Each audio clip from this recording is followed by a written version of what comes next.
Assalamualaikum warahmatullahi wabarakatuh. Salam Malaysia Madani, salam koperasi.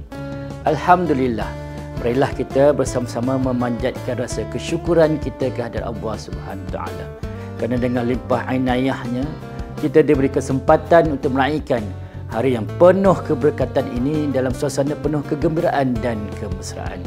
Hari Raya Aidilfitri bukan sekadar hari kemenangan, tapi setelah sebulan kita berpuasa, tetapi juga hari untuk memperkukuhkan ukhuwah, menyemai nilai perpaduan serta menyuburkan semangat tolong-menolong dalam masyarakat selaras dengan prinsip ta'awun.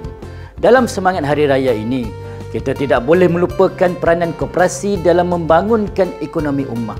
Koperasi bukan sekadar entiti perniagaan, tapi sebagai sebuah platform yang berasaskan nilai kebersamaan dan keadilan sosial, yang menggalakkan amalan berkongsi rezeki dan membantu antara satu sama lain seiring dengan prinsip Islam yang menekankan aspek kesejahteraan bersama.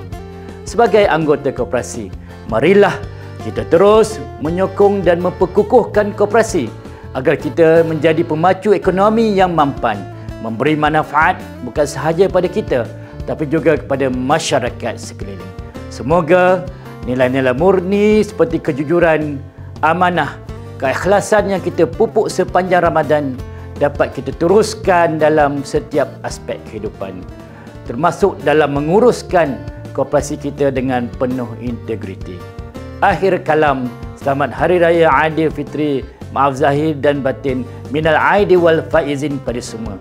Semoga Syawal ini membawa keberkatan, kebahagiaan, kejayaan, al-falah kepada kita semua, insya-Allah. Wabillahi taufiq wal hidayah. Wassalamualaikum warahmatullahi wabarakatuh.